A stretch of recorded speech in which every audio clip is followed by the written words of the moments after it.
صرف جمعے ہی کے دن نماز پڑھنے والوں ذرا اپنے گریبانوں میں جھانک کر دیکھو کہ ہم مسلمان ہیں کہ نہیں ہیں۔ جمعے کے دن کی بھی فجر کی نماز ہم نہیں پڑھے ہوتے ہیں، اور جمعے کے دن ہم پہلی صف میں آ کے بیٹھے 11 بجے سے مولانا جرجی صاحب خطبہ دیں گے، 11 بجے سے مسجد بھر گئی۔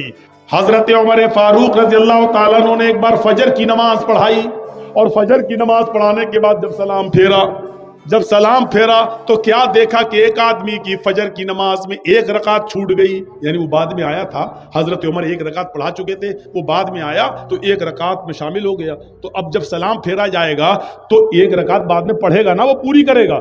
تو حضرت عمر نے اس کو دیکھا، یہ بعد میں آیا، پھر دیکھتے رہے پتہ چلا ایک ہی رکعت اس نے پڑھی، یعنی ایک مل گئی تھی، ایک پڑھ لی اور ایک بعد میں پوری کر لی۔ حضرت عمر نے اس کو کچھ نہیں کہا۔ جب باہر نکلے تو خفیہ جو CID ہوتی ہے، خفیہ CID جو گپت طریقے سے پتہ لگا کے خبر دیتی ہے کہ یہاں اسلام کے خلاف یہ لوگ ہیں، یہ ષڈینتر رچ رہے، تو خفیہ CID کو بلایا اور کہا کہ دیکھو وہ آدمی جو وہ دیکھو وہ، ہاں دیکھا، اس کا نام ڈائری پہ نوٹ کرو۔ CID نے نوٹ کر لیا، کہا کہ اس کے بارے میں پتہ لگانا یہ روز دیر سے آتا ہے یا آج ہی دیر سے آیا ہے، نظر رکھنا، میں تو دوسری بستی میں دوسرے علاقے میں جا رہا ہوں، کل بھی دیکھنا اور پرسوں بھی دیکھنا، اگر کل بھی دیر سے آیا اور پرسوں بھی دیر سے آیا، اگر یہ 3 دن دیر سے آیا تو میں اس کو سزا دوں۔ CID نے کہا کیا سزا دیں گے؟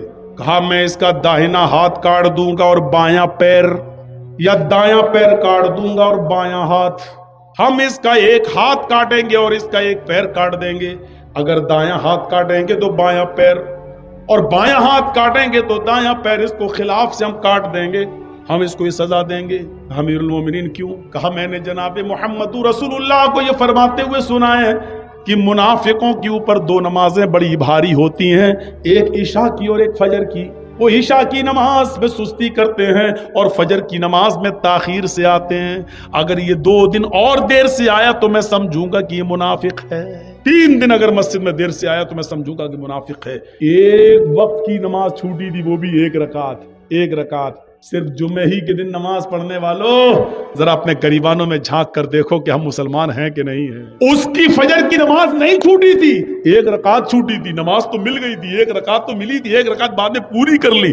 پیشاب پائخانے میں بھی دیر ہو سکتی ہے، سو کر اٹھنے میں بھی دیر ہو سکتی ہے، موبائل کا زمانہ نہیں تھا، الارم کا زمانہ نہیں تھا، آنکھ دیر سے بھی کھل سکتی ہے، بیچارہ سو گیا ہوگا یا جنگل میں کھیت میں لیٹرین اور پیشاب کرنے جانا پڑتا، ہو سکتا ہے کہ لیٹرین میں دیر ہو گئی ہو، بیچارے کو آنے میں کوئی بھی وجہ ہو سکتی ہے، لیکن حضرت عمر نے فوراً سزا نہیں دی، کہا ہو سکتا ہے ایسا، اس لیے آج دیر ہو گئی ہو، لیکن کل بھی دیکھنا اور پرسوں بھی دیکھنا، روز دیر تھوڑی ہوگی۔ اگر منافقت اس کے اندر آ گئی ہوگی تو یہ کل بھی دیر سے آئے گا اور پرسوں بھی دیر سے آئے گا، اور 3 دن دیر سے آیا تو میں اس کا ایک ہاتھ کاٹ دوں گا اور ایک پیر کاٹ دوں گا۔ ذرا اس واقعے کی روشنی میں ہم اپنے گریبانوں میں جھانکیں اور دیکھیں، سوچیں اور دیکھیں کہ ہم کتنے پکے مسلمان ہیں، صرف جمعے کے دن مسجد میں آ رہے ہیں، جمعے کے دن کی بھی فجر کی نماز ہم نہیں پڑھے ہوتے ہیں، اور جمعے کے دن ہم پہلی صف میں آ کے بیٹھے 11 بجے سے مولانا جرجی صاحب خطبہ دیں گے، 11 بجے سے مسجد بھر گئی۔ جو پورے ہفتے مسجد میں نہیں آیا، مولانا جرجیز کا خطبہ سننے کے لیے آج پہلی صف میں بیٹھا، سعودی عرب کو رومال ڈال کے جنت الفردوس بھی لگایا، خوشبو آ رہی ہے، پہلی صف میں بیٹھا ہوا ہے بیچارہ، سعودی عرب کا رومال بھی ڈالا ہوا، اور جمعے کے دن نماز پڑھ کے نکلا، داڑھی پہ ہاتھ پھیرتے، ایسا لگ رہا ہے جیسے اللہ تعالیٰ پہ بہت بڑا احسان کر کے آیا ہے۔ سماج کے لوگ میٹنگ کریں، بتائیں ان بے نمازیوں کے لیے آپ کے ہاں کتنے ایکشن لیے گئے، کتنے ایکشن؟ آپ جواب نہیں دے پائیں گے اس بات کا، آپ جواب نہیں دے سکتے اس بات کا، کتنے ایکشن لیتے ہیں آپ؟ شرابیوں پر ایکشن نہیں، جواریوں پر ایکشن نہیں، صرف لڑکا لڑکی لے کے بھگ جائے تو ایکشن لے لیتے ہیں آپ کی ذمہ داری بنتی ہے، آپ کی ذمہ داری بنتی ہے میرے بھائیوں، ہمیں ان چیزوں کو دیکھنا ہے، ہمیں ان چیزوں پر نظریں ڈالنا ہے، اپنے سماج میں ان عورتوں کو بھی دیکھنا ہے، بے پردگی عام ہوتی چلی جا رہی ہے، ان کے پہناوے پر بھی نظر ڈالو۔ اللہ کے نبی نے فرمایا نساء کاسیات عاریات ممیلات و مائلات، ایک ایسا زمانہ آ جائے گا کہ تم عورتوں کو دیکھو گے کہ بظاہر تو وہ کپڑے پہنے ہوئے ہوں گی، لیکن حقیقت میں وہ کپڑے نہیں ہوں گے، وہ اندر سے برہنہ ہوں گی، اندر سے ننگی ہوں گی۔ دیکھ لیجیے آپ، ہاف آستین کے کپڑے پہن رہی ہیں آپ، جو غیر شادی شدہ ہے، جن کی شادی نہیں ہوئی، وہ شلوار سوٹ پہنتی ہیں، آستینیں کھلی ہوئی ہیں، دوپٹہ بھی اب سر پہ نہیں رہا۔ اللہ کے رسول جب معراج پہ گئے تو آپ نے دیکھا کہ کچھ عورتوں کو سر کے بال پکڑ کر ایک درخت سے لٹکا دیا گیا جہنم کے اندر، اور ان کو الٹے الٹے ان کو گھمایا جا رہا ہے، اور ان کے ہاتھ پیچھے سے باندھ دیے گئے ہیں، اور ان کے دونوں سینوں میں، عورتوں کے دونوں سینوں میں کھنجر ڈھونک دیے گئے، یہاں سے اور یہاں نکال لیا گیا ہے، یہاں سے کھنجر ڈالا، یہاں نکالا گیا ہے۔ پوچھا اللہ کے نبی نے، جبریل یہ کون عورتیں ہیں جن کو اتنا دردناک جہنم میں عذاب دیا جا رہا ہے، جن کے سر کے بال پکڑ کر ان کو لٹکا دیا گیا ہے اور ان کے سینوں میں کھنجر چبھو دیے گئے ہیں؟ جبریل نے فرمایا، اے اللہ کے نبی، یہ وہ عورتیں ہیں جو دنیا میں اپنے بال کھول کر چلا کرتی تھی، اپنے بالوں کو دوپٹے سے نہیں ڈھانکتی تھی، اپنے سر پر اوڑھنیاں نہ ڈالا کرتی تھی، اپنے سروں پر اوڑھنیاں نہیں اوڑا کرتی تھی، یہ کھلے بال لے کر چلتی تھی، بازار میں، اسکولوں میں، کالجوں میں ان کے بال کھلے رہتے تھے۔ اور یہ وہ عورتیں جن کے سینوں میں کھنجر ڈال دیے گئے ہیں، یہ اپنے سینوں پر اوڑھنیاں، چادر نہیں ڈالتی تھی، اتنا ٹائٹ کپڑا پہنتی تھی کہ کپڑا پہننے کے باوجود ان کے سینے کا حصہ اٹھا ہوا نظر آتا تھا۔ غیر مرد ان کے سینے پہ نظر ڈالا کرتے تھے، آج ان کے سینوں کو چبھو دیا گیا ہے، ان کے سینوں میں کھنجر ڈال دیا گیا ہے، ان کے سینوں میں کھنجر بھونک دیا گیا ہے۔ ہماری ماں بہنیں یہ عذاب پہ کہیں مبتلا نہ ہوں، ان کے سر کے بال پکڑ کر ان کو لٹکایا نہ جائے، ان کے سینوں میں کہیں کھنجر نہ چبھ ہو جائیں۔ ان کو کہو اپنی بیٹیوں سے اسکول میں جائے تو کم سے کم اوڑھنیاں اور ڈھیلی چادر اپنے جسموں پہ ڈال لیں۔ فرمایا ایک ایسا زمانہ آ جائے گا کہ عورتوں کو دیکھو گی کہ کپڑے پہننے کے باوجود ننگی ہوں گی، ممیلات و مائلات، لوگوں کی طرف مائل ہوں گی اور ان کو اپنی طرف مائل کریں گی، اتنا میک اپ کریں گی، لال رنگ کا کپڑا تو لال رنگ کی لپسٹک، بلو رنگ کا کپڑا تو بلو رنگ کی لپسٹک، ہرے رنگ کا کپڑا تو ہرے رنگ کی لپسٹک، میچنگ نہیں بگڑنی چاہیے، میچنگ نہیں بگڑنی چاہیے۔ یہ میک اپ اتنا کریں گی کہ نوجوانوں کو اپنی طرف کھینچیں گی اور خود نوجوانوں کی طرف کھنچ جائیں گی۔ لا يدخلن الجنت ولا یجدن ریحھا، یہ عورتوں کو جب دیکھو تو سمجھ لینا یہ عورتیں کبھی جنت میں داخل نہیں ہوں گی اور جنت کی خوشبو بھی نہیں پائیں گی۔ ایسی عورتوں پر اللہ نے جہنم واجب کر دی اور جنت کو حرام کر دیا۔ یہ عورتیں کبھی جنت کے اندر داخل نہیں ہوں گی۔ جنت میں داخلے کے لیے ڈھیلا ڈھالا کپڑا ضروری ہے، پردہ ضروری ہے۔ حضرت فاطمہ کا انتقال کا وقت آیا تو رو رہی تھی، کہا علی نے کیوں رو رہی ہو؟ ایک دن تو سب کو اس دنیا سے جانا ہے۔ کہا علی میرے شوہر، میری ایک وصیت ہے، اس کو یاد رکھنا۔ بتاؤ تم میری بیوی ہی نہیں، محمد رسول اللہ کی بیٹی بھی ہو، بتاؤ کیا وصیت ہے؟ فرمایا جب میرا انتقال ہو جائے، میری روح نکل جائے تو مجھے رات میں دفنانا، دن میں نہیں۔ عشاء کی نماز کے بعد اندھیرے میں میرا جنازہ لے کر قبرستان جانا، دن میں نہیں۔ حضرت علی نے کہا یہ تم نے ایک نئی مصیبت میرے اوپر ڈال دی۔ مان لو فجر کے بعد اگر تمہارا انتقال ہو جاتا ہے تو ظہر کے بعد دفن کیا جائے گا، ظہر میں انتقال ہوتا ہے تو عصر میں، اب فجر کے بعد اگر انتقال ہو جائے تب بھی ہم عشاء کے بعد تمہیں دفنائیں، یہ کہاں کی عقل مندی ہے؟ فرمایا اے علی، اے میرے شوہر، میرے اوپر یہ احسان کرنا جو میں آپ سے کہہ رہی ہوں، میرے جنازے کو رات کی تاریکی میں لے جانا، میرے جنازے کو رات کے اندھیرے میں اٹھانا۔ پوچھا ایسا کیوں کہہ رہی ہو؟ کہتی ہے کہ میں ایسا اس لیے کہہ رہی ہوں کیونکہ میں یہ نہیں چاہتی کہ میرے مردہ جسم پر پڑے ہوئے کفن پر بھی کسی غیر مرد کی نظر پڑے، میرے مردہ جسم پر پڑے ہوئے کفن پر بھی کسی غیر مرد کی نظر پڑے۔ میں چاہتی ہوں کہ میرا جنازہ جب اٹھے تو میرے کفن کو بھی کوئی نہ دیکھے، میری شکل صورت تو بہت دور کی بات ہے۔ حضرت فاطمہ کی یہ نصیحت تھپڑ مار رہی ہے آج ہماری بیٹیوں اور ہماری بیویوں کے منہ پر، ہماری عورتوں کے منہ پر۔ غور کریں، مرنے کے بعد کوئی نکاح نہیں کر سکتا ہے، مرنے کے بعد کوئی کسی سے دلچسپی نہیں رکھتا ہے، کتنی خوبصورت لڑکی کیوں نہ زمین پہ پڑی ہو، اگر مر گئی تو اس کی طرف کوئی انٹرسٹ نہیں لیتا ہے۔ لیکن حضرت فاطمہ کیا کہہ رہی ہیں کہ میرے انتقال کے بعد میرے مرے ہوئے جسم پر پڑے ہوئے کفن پر بھی کسی غیر مرد کی نظر نہ پڑے۔ ایک طرف اس پردے کو دیکھیے اور ایک طرف ہمارا سماج، ہماری سوسائٹی، اور اس سوسائٹی میں گھومنے والی آوارہ گائیں، آوارہ بھیڑوں کو دیکھیے۔ آج مجھے کہنا پڑ رہا آوارہ گائیں، آوارہ بھینسیں، آوارہ بکریاں، آوارہ بھیڑیں، ان کو کہنا پڑ رہا ہے۔ آپ یہ مت کہیے کہ مولانا جرجیس مثال غلط دے رہے ہیں، ضرورت پڑنے پر قرآن نے بھی چوپایوں کی مثال دی ہے۔ اولئک کالانعام بل ہم اضل، یہ چوپایوں کی طرح ہیں بلکہ ان سے بھی زیادہ گئے گزرے۔ جب قرآن انسان کو اللہ چوپایوں کی طرح کہہ سکتا ہے، اگر ہم نے ان کو بے لگام گھوڑی اور بے لگام اونٹنی یا ہم نے آوارہ بھیڑ و بکری کہہ دیا تو کوئی غلط نہیں کیا۔ عرب کی سرزمین پر جوا اپنی چرم سیما پہ تھا، شراب اپنی چرم سیما پہ تھی، زنا کاری بدکاری اپنی چرم سیما پہ تھی۔ کوئی گناہ ایسا نہیں تھا جو عرب کی دھرتی پر نہ ہوتا ہو، اور اکیلے صرف جناب محمد رسول اللہ صلی اللہ علیہ وسلم نے شراب کو ایسے ختم کیا کہ جب آپ نے شراب کو حرام ہونے کا اعلان کیا تو مکے کی نالیوں، مدینے کی نالیوں میں شراب ایسے بہ رہی تھی جیسے پانی کا سیلاب آ گیا ہو، جیسے آپ کے ہاں سیلاب کے موقع پر ندیوں میں طوفان آ جاتا ہے، ندیاں اپنے خطرے کے نشان سے پار ہو جاتی ہیں۔ عرب کی سرزمین پر، مدینے کی سرزمین پر شراب اتنی نالیوں میں ڈالی گئی، اتنی بہائی گئی کہ وہ نالیوں سے نکل نکل کر سڑک پر آنے لگی۔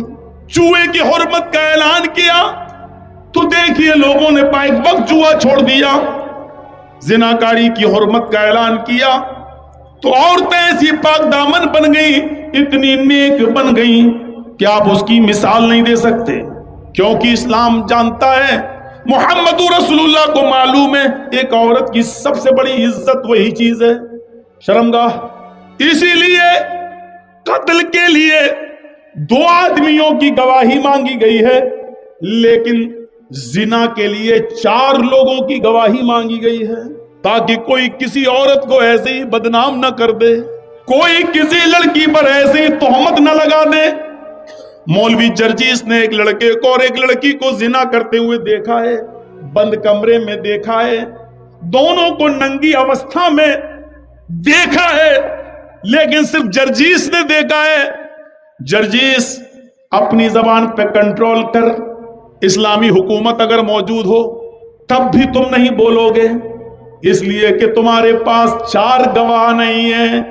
کسی بھی لڑکی کی عزت و آبرو کو تم اچھال رہے ہو، یہ ان کا ذاتی معاملہ ہے، وہ چاہیں تو توبہ کر کے اپنے رب کو منا سکتے ہیں، لیکن جرجیس صاحب کو تو دشمنی ہے اس لڑکے سے بھی اور اس لڑکی سے بھی۔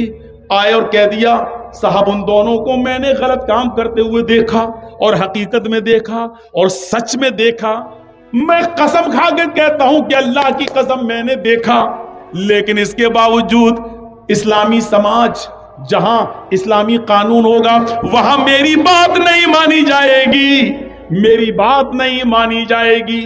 جرجیس صاحب تم نے دیکھا؟ ہاں۔ دوسرا گواہ؟ صاحب ہمیں نہیں معلوم۔ دیکھنے کے باوجود ہم مجرم ہیں۔ دیکھیے ایک لڑکی کی عزت کو اسلام نے کتنا پیارا بنایا ہے، جس کو ہم موبائلوں میں بات کر کر کے چھلنی کر دیتے۔ گفتگو ہوئی؟ ہاں آ جاؤ، اس جلسے میں بھی آئی ہوں گی، فون پہ بات کر کے 3-4 بجے سیٹنگ ہو گئی ہوگی، ہاں فلاں جگہ ملیں گے۔ آج تو تمہارے پاپا بھیج ہی رہیں گے جلسے کے نام پہ، کون روکے گا؟ تم ہنس رہے ہو، یہ رونے کا مقام ہے، رونے کا۔ ہماری بہنوں بیٹیوں کے لیے کہاں پر میٹنگیں ہو چکی ہیں کہ ان کو کالجز اور یونیورسٹی میں پڑھاؤ اور جگہ دو اور غیر مسلموں سے ان کے نکاح کرواؤ اور 2-4 بچے پیدا کر کے بچے اپنے پاس رکھ کے ان کو چھوڑ دو۔ ہماری بیٹیوں کے خلاف میٹنگیں ہو چکی ہیں، آپ ہنس موبائل میں لگے ہو، ایکسکیوز می، ہائے ڈارلنگ۔ اسی میں آج ہم پڑے ہوئے ہیں۔